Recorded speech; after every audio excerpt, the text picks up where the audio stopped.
The portrait sat beneath a film of dust, its glass fractured like the memory it held. It was found by accident, an object left behind in a house the earth had almost reclaimed. The floorboard were bowed, the wallpaper a peeling skin of another time, and yet there, propped against the cracked plaster, stood the photograph that shouldn't exist. A family of 4, 2 parents, 2 children, smiling as if time had never touched them. But what unsettled everyone who saw it wasn't the pose or the eerie stillness in their faces. It was that the children in the picture had been missing for 35 years.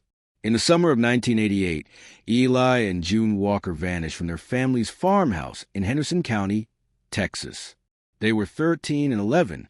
There had been searches, flyers stapled to telephone poles, tears and suspicions, and then the long fade into silence that follows all unresolved grief. The case had become one of those half-told local stories, mentioned at church picnics, whispered about at the gas station. The Walker kids, gone one night, never found. Until now, when the photograph surfaced in 2023, no one could explain it. The picture appeared recently developed, printed on glossy paper no older than a decade. The family was posed in the living room of the old farmhouse, the same one that had been abandoned for years. The strange thing, beyond the fact that the children were clearly older than they should have been, was the feeling it gave off. People who looked at it described a sense of stillness too heavy to be coincidence. One investigator said, "It's like the air in that picture is holding its breath." The woman who discovered the portrait, a contractor cleaning out the house before renovation, said she almost didn't notice it at first. It was wedged between 2 boards, sealed with tape that had lost its stick. When she pulled it free, she saw the faint outline of fingerprints on the glass, smudged but deliberate, as if someone had placed it there, hidden, and pressed their hands to it one last time. Authorities were contacted, but the photograph offered nothing clear. No date stamp, no metadata. The original film negative was missing, but there was one clue: the faint watermark of a defunct photography studio from Athens, Texas, a shop that had burned down in 1991. The timing made no sense. The siblings in the picture appeared to be around 18 and 16, ages they never reached. Their eyes were open but slightly unfocused, the kind of gaze that doesn't look toward a camera, but through it. Neighbors came to see it, each offering a different explanation. Some said it was an uncanny fake. Others swore it was real, that the children had come back, somehow, and left a sign. The local sheriff refused to make a public statement, but one of his deputies admitted off record that he couldn't shake the feeling something was wrong with the light. When pressed, he said the shadows in the photograph didn't match the direction of the sun. By then, rumors were growing. The farmhouse was called cursed, the kind of place where clocks stopped working and photographs fell from walls. People remembered strange details from that summer. The way the father used to stare into the distance for hours, how the mother began painting only in shades of gray. They said the family portrait might not have been a record of life, but a map of something else, a moment caught between worlds. The story spread online in fragments. A TikTok of the photo's discovery, a Reddit thread comparing the siblings' faces to age-progressed composites, a YouTube analysis breaking down every pixel. None of it offered closure. If anything, it deepened the unease. Those who studied the image closely swore that when viewed under certain light, a faint outline appeared behind the children, a doorway, half open, leading into darkness. As the mystery drew attention, reporters came to Henderson County to film the old property. The house was quiet but not empty. In the main hallway, a single Polaroid frame was nailed to the wall, long faded. Inside it, you could just make out 2 shapes, children blurred in motion, as if running away from something unseen. The narrator's voice softens, leaning into that hush between curiosity and sorrow. What does a photograph really capture? A moment? A memory? Or something deeper? The echo of a life pause mid-breath? Some say the portrait is proof the past can still reach out, that memory itself is alive, rewriting what it cannot let go of. Others say it's just a coincidence, an eerie fake, a cruel trick played by time. But one detail remains impossible to dismiss. Beneath the frame, written faintly in pencil, are 3 words in a child's uneven handwriting. We came back. And with that, the story begins. Summer in Henderson County moves away honey drips from a jar, slow, golden, and heavy with the hum of cicadas. The year was 1988, a year of long roads and cracked baseballs, of radios tuned to static-filled country songs drifting from pickup trucks. For the Walkers, it was supposed to be just another quiet summer in their farmhouse beyond the tree line, where the evenings smelled of pine and diesel, and the air carried the kind of stillness that only comes before a storm. Eli was 13, lanky and restless, a boy whose curiosity always seemed one step faster than his sense of safety. He built things that didn't need building. Birdhouses for birds that never came, traps for imaginary monsters in the woods. His sister June was 2 years younger, bright-eyed and tender, the kind of child who hummed to herself without realizing it. Where Eli was the spark, June was the echo. They were never seen apart. If one was near the river, the other was knee-deep beside him. Their parents, John and Ruth Walker, kept the rhythms of old country life. John worked at a local lumber mill, his shoulders wide and voice low, the sort of man who carried silence like a second skin. Ruth painted, mostly small landscapes and quiet faces that nobody ever seemed to buy. Neighbors described her as half-dreaming, always lost in thought, as though she could see something in the distance that no one else could. Together, the family seemed ordinary enough. Sunday church, Friday night dinners, the children playing the field until the porch light flicked on. But when people remembered that summer later, they would talk about the atmosphere, the strange heaviness that settled over the farmhouse as July deepened. The air grew thick. Radios crackled with interference. Dogs barked at nothing. The children started waking in the middle of the night, saying they heard knocking inside the walls. At first, their mother laughed it off as imagination. But one night she went into their room after hearing footsteps in the hallway and found both kids awake, sitting up in bed, staring at the same corner. June told her that the man in the dark coat had been standing there, whispering Eli's name. Eli didn't deny it. He only said, "He's waiting for the picture to be taken." Ruth brushed it away, told him it was a dream. But she couldn't shake the chill that ran through her when she turned off the lamp and saw the reflection of that same corner in the window glass. The next day, she painted over it the corner of their room, covering the faint pattern of handprints that had appeared there overnight. Still, life went on. That summer was full of small, vivid things. Eli helping his father change a tire under the blazing sun, June collecting bottle caps and pressing them into the dirt like buried treasure, the family sitting on the porch drinking lemonade that was always too tart. There were arguments, too, John's temper rising over small things, the way he slammed doors when he felt unseen.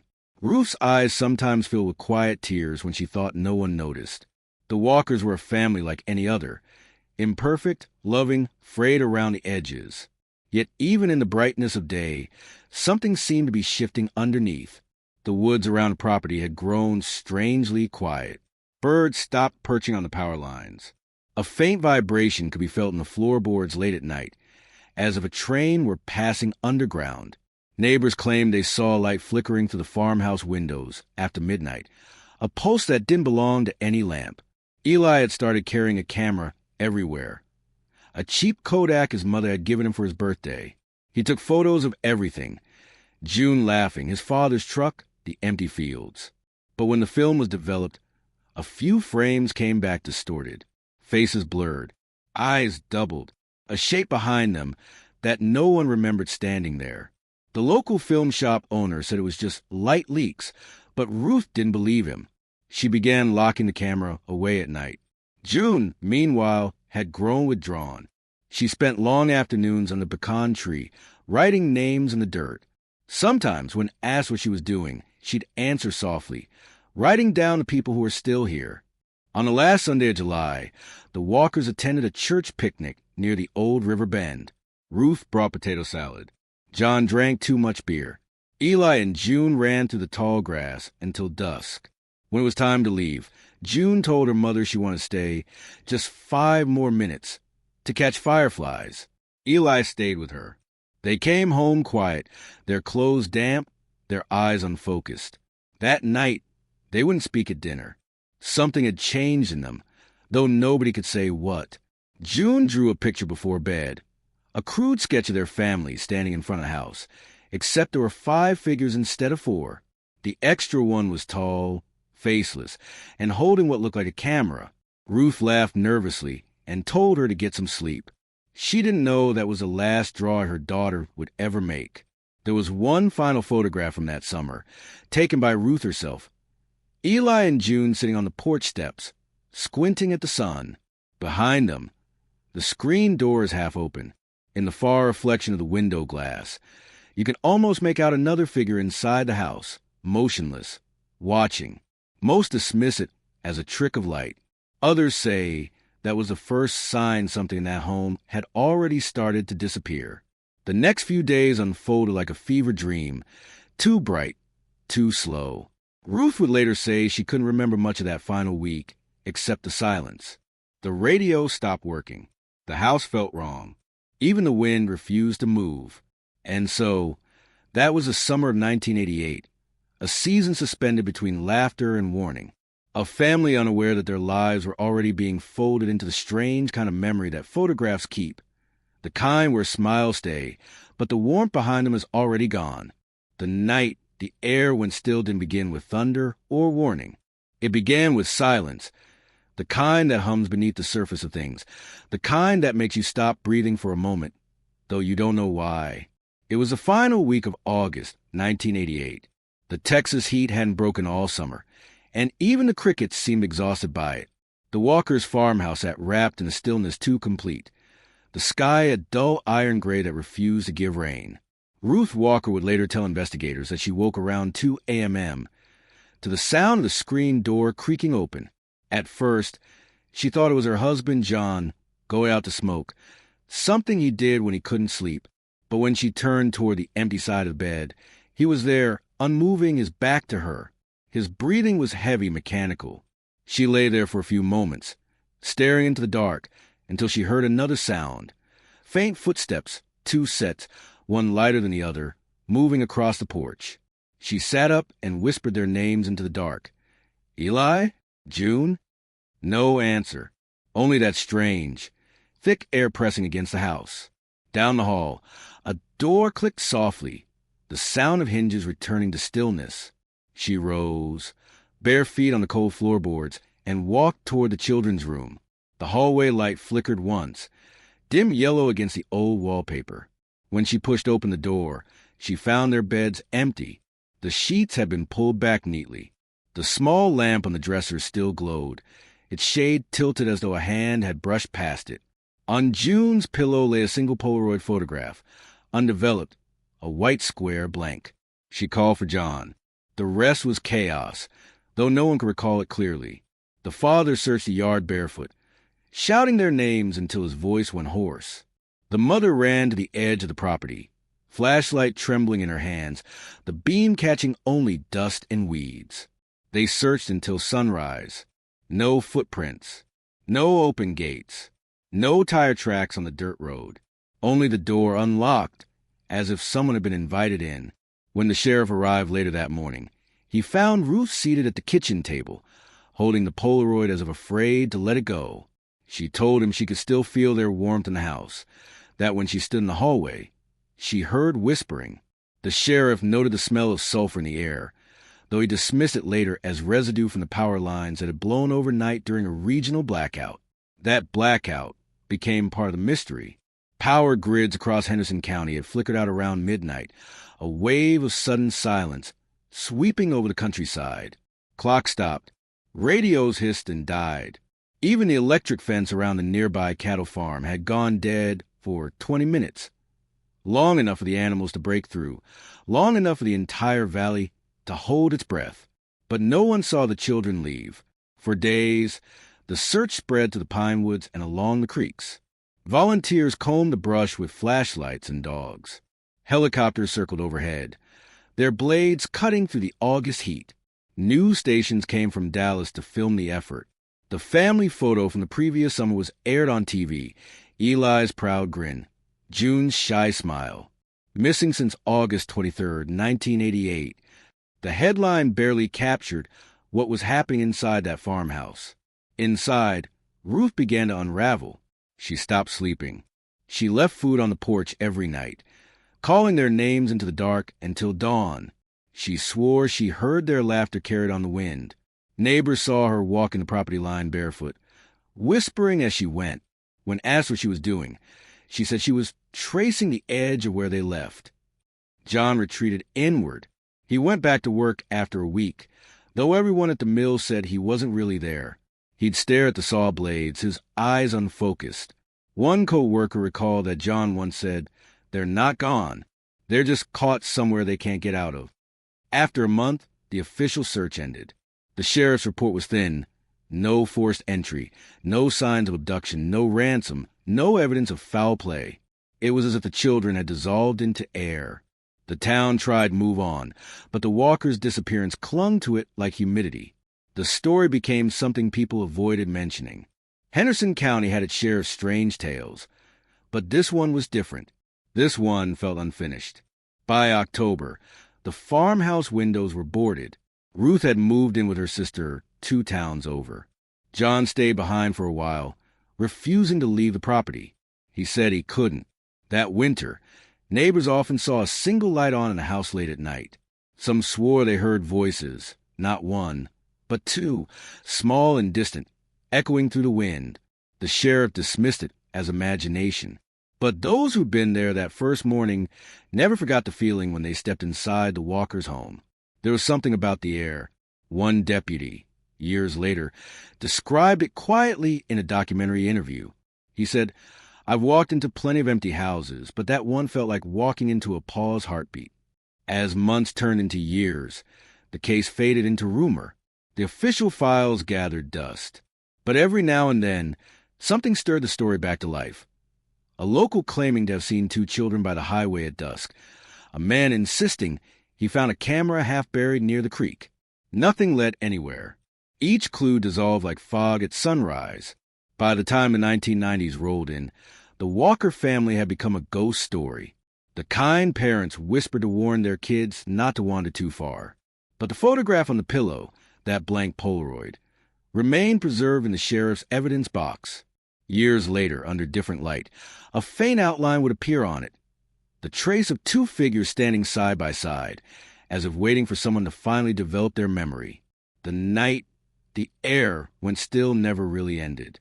It just kept waiting, sealed inside that farmhouse, humming beneath the walls. And for the people who lived nearby, there was always a sense that the silence of that night never truly lifted.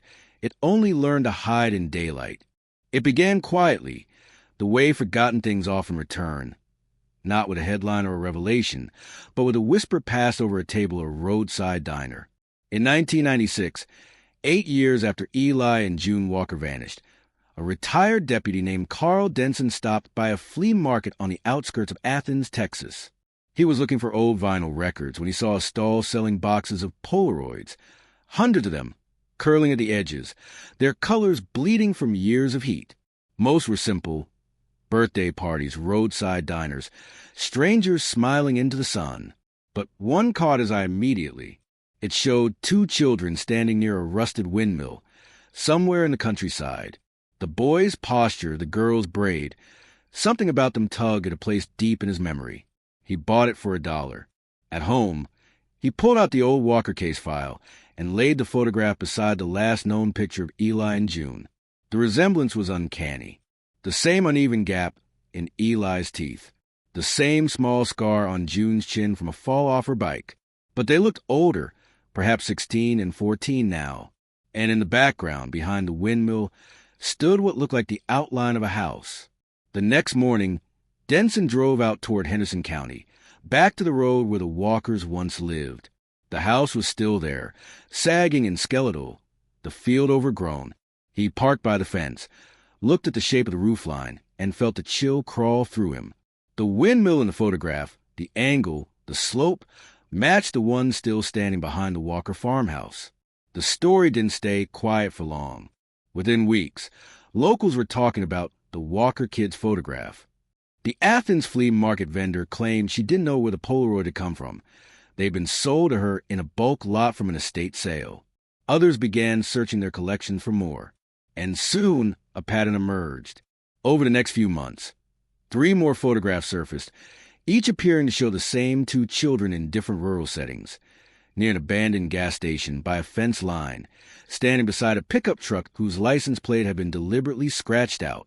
The sheriff's office reopened the case briefly, but nothing concrete was found. Experts analyzed the photos and said they were genuine, not composites or fabrications.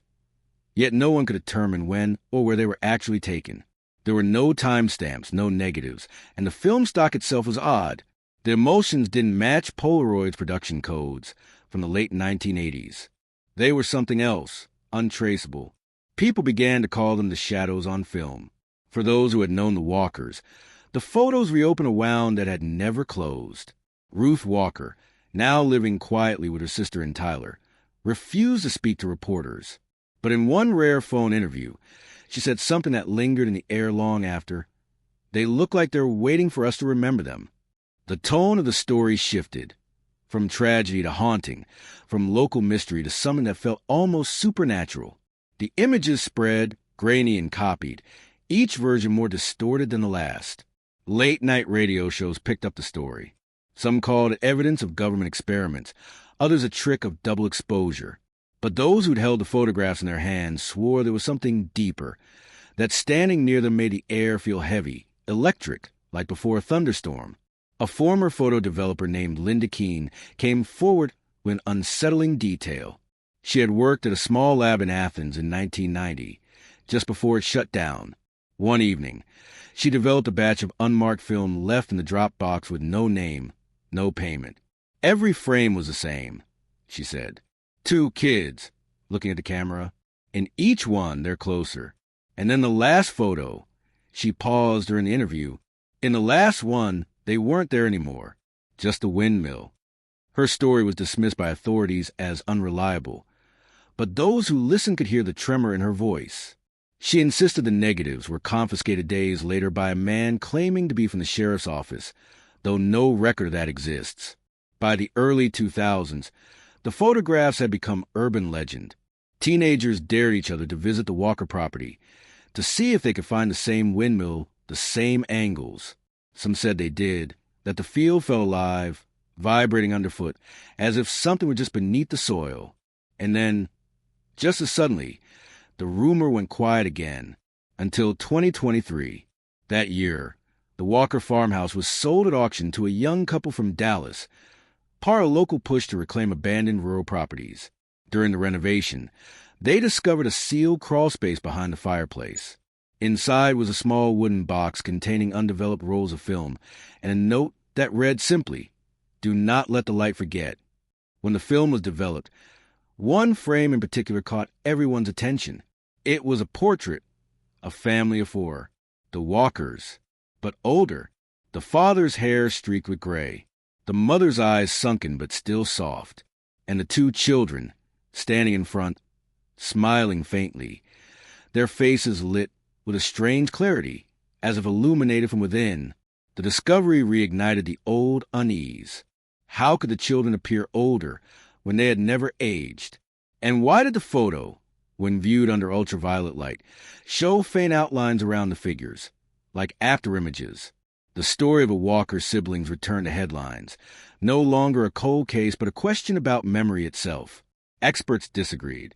Some said the photos were staged, others that they were impossible.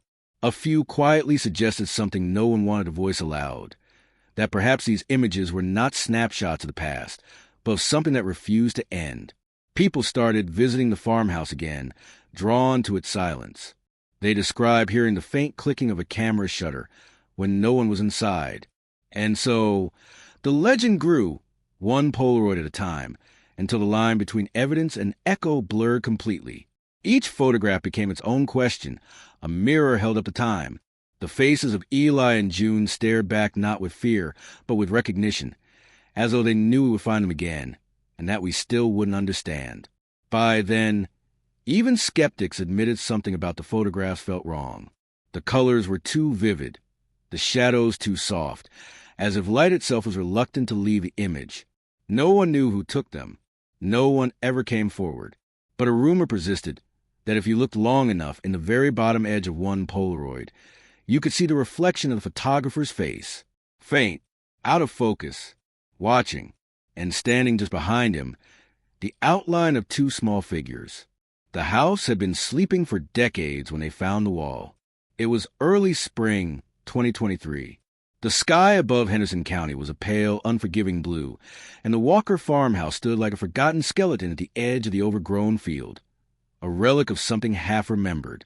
Dust swirled inside its hollow windows, moving in slow, deliberate spirals, as if the air still remembered footsteps. Mark and Lila Gaines, a couple from Dallas, had bought the property site unseen, drawn in by its cheap price and old-world charm. They imagined it restored, whitewashed wood, wide porch swings, maybe even a small art studio with a light poured in just right. They didn't know the story. Not the whispers about 1988. Not the missing children. Not the nights when the wind carried the echo of names through the trees. On the first day of demolition, the contractors began stripping away the fireplace wall in the living room, a wall that seemed oddly thick, uneven compared to the rest of the structure. Behind the final layer of plaster, one worker's hammer hit something hollow. The sound didn't echo like brick. It rang, short and sharp, like striking the lid of a box. When they pried away the boards, they found a cavity, a hidden crawl space, sealed and forgotten. Inside was a small wooden chest wrapped in plastic sheeting, the kind used decades ago for weatherproofing. The plastic had yellowed with age.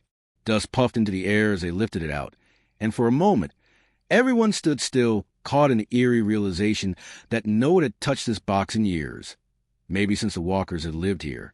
Mark sliced the wrapping open. Inside were several items: an old film canister, a few envelopes containing undeveloped negatives, and a framed photograph, its glass fractured, its colors astonishingly preserved. He wiped away the dust, revealing the image beneath. It was a family portrait.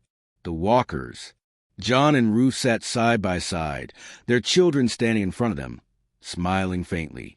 The details were sharp, too sharp, almost painfully vivid. Eli's shoulders broader than in the last known photos. June's hair longer, her eyes calm and knowing. The parents looked older, weary, but unmistakably alive. It was them. All four. Yet this photo couldn't exist. The timestamp on the back of the frame was faded, but what little remained suggested a development date, 1994, 6 years after the children had vanished. When the contractors handed the photo to Lila, she felt the temperature drop, just slightly, a coolness that pressed against her wrists like a sigh. "It's just the air from the crawl space," Mark said, half joking. But even he admitted something about the image unsettled him. They contacted the local historical society, hoping to trace the photograph's origin. The small-town archivist recognized the family immediately. His face turned pale as he whispered, "That's them, but it can't be." Word spread fast. Local reporters came to property, followed by a forensic specialist from Tyler State University. The expert examined the photograph under multiple wavelengths of light. He noted that while the picture appeared decades old, the photographic emulsion was manufactured much later, sometime in the early 2000s. That was impossible. The house had been sealed since the late 80s. When asked about the negatives found inside the chest, he said something peculiar. "They're still developing." He meant it literally. The film, though exposed long ago, was changing when left in darkness. Tones shifting, new shapes emerging. "It's as if the image hasn't decided what it wants to become," he told them quietly. The portrait itself drew particular fascination. Every person who viewed it described something different. Some saw a warm, wholesome family caught in time. Others swore the children's expressions changed when looked at for too long, their smiles softening, their gazes moving ever so slightly toward the camera. A local pastor who came to bless the house refused to touch it, saying the photograph felt alive in the wrong way. He left within minutes, murmuring, "Some memories aren't meant to be preserved." That night, after the workers left, Lila sat alone in the living room, surrounded by sawdust and debris. The portrait rested against the wall, still facing outward. In the flicker of her lantern, she thought she saw something glint behind the cracked glass, a faint silver reflection, like a flashbulb going off inside the frame. She leaned closer, her breath fogging the surface. The faint outline of the window behind her seemed to shimmer inside the image, and just before she turned away, She thought she saw her own reflection disappear. The next morning, they packed up and left the house for a few days. When they returned, the portrait had moved. It now leaned against the far wall, beneath the staircase, a place no one remembered putting it. Dust patterns showed where it stood before, undisturbed. Forensic photographers later cataloged the photo's details meticulously. They noted the shadows in the image didn't match the lighting angle of the room it was taken in. The family's eyes reflected light from a source not visible in the photo. And strangest of all, the wall behind them, though identical in color and pattern to the farmhouse's living room, included one feature that no longer existed: a doorway. There had never been a doorway in that wall, not according to the original floor plans, not in any of the old photos. But in the portrait, it stood clearly in the background, half open, leading into darkness. The discovery became a phenomenon. News outlets called it the family that came back. Online forums dissected every inch of the image, speculating whether it was staged or digitally altered. But experts maintained this was analog film. No digital manipulation. The chemicals on the photo were real. One art historian, after seeing it, said softly, "It's as if time folded over itself, like they were never gone, just waiting for us to catch up." Late that evening, after the reporters had gone, a new sound echoed through the house. Faint, rhythmic, metallic. The workers swore it was the wind pushing loose shutters. But Lila heard it differently. It sounded like the winding of a camera. The photograph was stored in a museum vault shortly after, yet those who handled it claim its surface continues to change, almost imperceptibly, but undeniably. The colors shift. The shadows deepen. Some even swear that the door in the background, the one that was once ajar, now stands completely open. And through that open doorway, if you look close enough, there's a suggestion of movement, a shape, a blur that wasn't there before. Whatever the photograph captured that day in the Walker house, it didn't freeze time. It preserved something else entirely, something that never stopped looking back. The photographer's mark was never meant to be found. Yet here it was, etched faintly into the edges of the negatives discovered in the Walker farmhouse crawlspace, a signature that refused to fade with time. The name was almost indecipherable. Harlan Whitfield, a small-town photographer whose studio had long been closed, burned in a mysterious fire in 1991. Locals remembered him vaguely, an odd man who spoke softly, always carried a tripod, and whose eyes seemed to linger on people a little too long, as if measuring the weight of their souls rather than the angle of the light. Whitfield had been known for his family portraits, but unlike other photographers, he didn't just capture faces. He captured the quiet tensions beneath them, the subtle tremor of a child afraid of being alone, the way a father's jaw tightened when no one was looking. Parents flocked to him because they said he made their children look alive in ways no other lens could. But over time, rumors spread. The studio, tucked away in Athens, Texas, was set to operate at odd hours. People whispered that families who had portraits taken sometimes noticed strange things afterward. Toys moved, whispers in empty rooms, shadows appearing where there should be none. Investigators traced the roll of film from the Walker farmhouse to Whitfield's studio archives. What little remained after the fire, though most records were destroyed, a few logs survived, noting sessions with families from the late 1980s and early 1990s. One entry, dated July 12, 1989, simply read, "Walker children. Session incomplete. Images preserved for safety." The phrasing was cryptic, almost ritualistic. What did "preserve for safety" mean? Had Whitfield known the children were missing, or had he captured something more than their likeness? Archived interviews with Whitfield's colleagues painted a portrait of a man obsessed. He spoke often about time, about memory, and about the camera as a vessel. "A lens can hold a life," he said once during a televised interview, his hands trembling over a developing tray. "It doesn't matter if the moment has passed. It stays.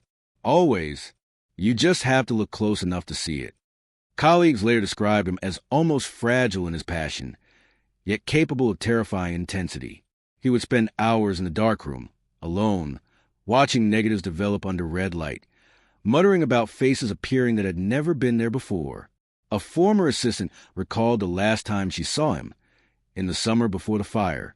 She had been organizing negatives when she noticed one of the images moving slightly on the table. "I thought I was imagining it," she said, decades later, voice tight with memory. But the children's eyes, they shifted, not blinking, not like humans do. They just adjusted, like they were waiting for someone to notice. Whitfield never explained this, only telling her, "The camera remembers what the world forgets."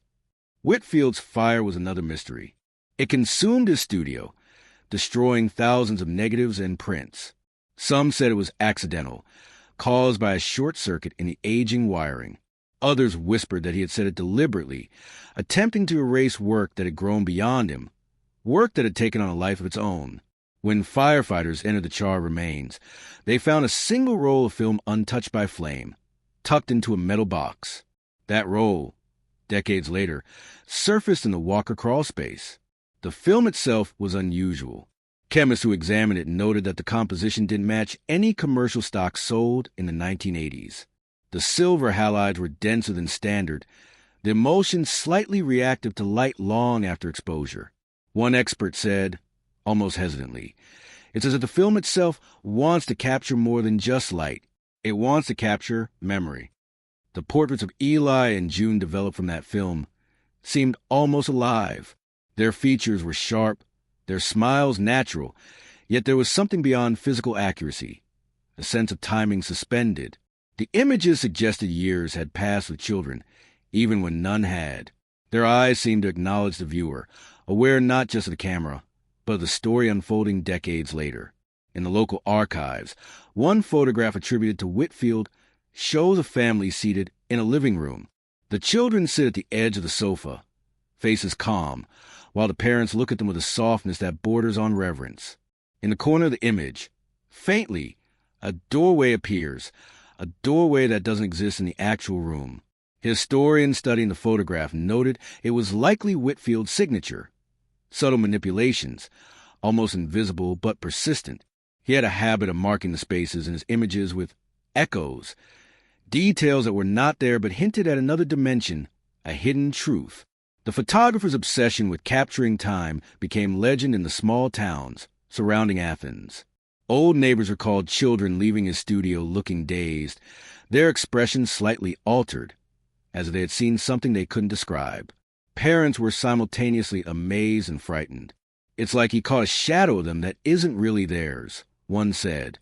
By connecting Whitfield to the Walker photograph found in the crawl space, investigators began to speculate wildly.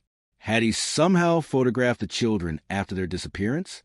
Or was he capturing something more metaphysical? Their presence in time, their memory frozen in emulsion? Some theorized he had been experimenting with a form of photographic preservation that went beyond conventional science, an attempt to arrest the flow of life itself. The local archivist put it this way: Whitfield didn't just take pictures. He wove the images into the fabric of time. The children's disappearance wasn't just a case for the police. It became part of his art, part of a story he alone could see. For those studying the photographs now, the unsettling truth remained. No one could explain how the images existed, why the children appeared older than they should have, or why the background details contradicted physical reality. Whitfield's mark, faint and deliberate, suggested a message that the camera remembers, even when the world forgets, and that sometimes photographs are more than mere records. They are vessels of something alive, something waiting. And somewhere, in a place no one could reach, Harlan Whitfield's obsession endured, whispering to the grain of the negatives, urging those who looked too closely to remember what had been hidden, and perhaps to recognize that some truths cannot be uncovered without consequence. Eli's room was small, dim, and suffused with the smell of old wood and pencil shavings. In 1988, it had been his sanctuary, a place where he built miniature forts, sketched imaginary creatures, and scribbled notes in a leather-bound diary his mother had given him for his 12th birthday. What survived of that diary, discovered decades later tucked inside the crawlspace behind the fireplace, painted a portrait of a mind both curious and troubled, a boy on the edge of childhood and something older, something uneasy that he could not name. The pages were yellowed, edges curled, the ink faded in places where moisture had seeped through the ceiling above. But even through the damage, the entry spoke with clarity. Eli wrote about ordinary things at first. his plans for a makeshift treehouse, sketches of June chasing a dog down the dirt road, observations about the cicadas that fill the evening air with their high-pitched hum. Yet, beneath these ordinary entries, there were fragments that hinted at a deeper unease. On July 14th, he wrote about a sound behind the wall, a scratching, soft at first, like the claws of a cat, growing louder at night. He described how it would stop abruptly whenever anyone approached, and how sometimes the scratching seemed to form shapes, letters, almost words. "I think it knows my name," he scrawled on the page, the handwriting shaking. "It whispers, but I don't know if I hear it or if it hears me." June appears in the diary as both a companion and a mystery. Eli drew her often, sketches so vivid they seemed to pulse with life. Braids dangling over her shoulders, her eyes wide, a faint, knowing smile. He wrote that she could sense things he could not. She says she sees them. He penned on July 19th, "I don't know what them are, but she isn't lying. I think they're waiting for us to see." The diary becomes increasingly cryptic as the month advances. Eli began carving symbols into the wood of his bed frame, some matching sketches in the diary. Circles intersected by lines, shapes resembling keys, patterns that could be maps or prayers or warnings. He wrote of doors in the dark and the way shadows bend when they are alone. He sketched the house obsessively, noting corners and closets, angles and floorboards. He even mapped the fireplace crawl space, drawing it with exaggerated care, marking a small X at the far end. Reading the diary decades later, the emotional impact is suffocating. You can sense Eli's fear, but also a certain fascination. The entries are not those of a child cowering, but of one attempting to understand something far beyond him. Each line oscillates between wonder and terror, a heartbeat measured in pencil strokes. "I think it watches when we sleep," he writes on August 2nd. "I think it wants to be remembered. I hope we are ready." One particularly chilling entry, dated August 20th, just 3 days before their disappearance, describes a figure standing in the corner of his room at night, partially obscured by shadow. He drew it in careful, meticulous lines, a tall shape with indistinct features, holding something that resembles a camera. "It doesn't move when I look," he wrote. "It only waits. I think it is waiting for us to leave." June's handwriting also appears in the diary on small scraps of paper tucked between the pages. Her notes are brief but piercing. They are near. They know. Don't go to the walls. Her small words mirror Eli's sketches, confirming that they share an awareness of something unseen, something that had insinuated itself into the house long before the world knew they were gone. What the diary captures is not merely a timeline of events, but a psychological landscape, a slow descent into a tension that the walkers could neither name nor escape. The entries speak of growing silence, of the familiar becoming strange, of a home that seems to breathe and watch. Eli writes of night noises that sound like footsteps pacing the halls, of drafts that move counter to the wind, of fleeting glimpses of shadows that vanish when confronted. The emotional resonance here is deep. Eli and June's innocence is fractured, but not entirely lost. They are aware of danger, yet they are also curious, try to map it, understand it, reason with it in the only way children can, through symbols, sketches, and words. The diary becomes a bridge between normalcy and the inexplicable, the threshold between what is seen and what is feared. Even the mundane details are haunting in retrospect. He writes about the smell of their mother's cooking, the warmth of sunlight on the porch, the rasp of their father's voice, all juxtaposed against the growing dread in the corners, the whispering walls, the shapes that move when no one is watching. The juxtaposition makes the reader feel the full weight of anticipation. A normal world overlaid with the surreal, a house alive with memory and warning. By the time the diary reaches its final entries, the tone is urgent, almost desperate. Eli sketches the two of them leaving the house, shapes in the darkness, following paths only he can see. There are symbols marked in the margins, protective circles, keys, arrows pointing to hidden spaces. It's as if he knew something would come to pass, as if he were leaving breadcrumbs for someone, anyone, to find. When investigators discovered the diary alongside the hidden photographs, the connection was undeniable. The sketches of the crawl space, the strange symbols, the mentions of cameras and doors in impossible places, all mirror the images found in the newly developed film. It was a chilling confirmation. The children had perceived, in some way, the strange reality of their own disappearance before it happened. Emotionally, this section underscores the intimate, haunting perspective of the children themselves. Readers and viewers feel both wonder and terror, closeness and distance,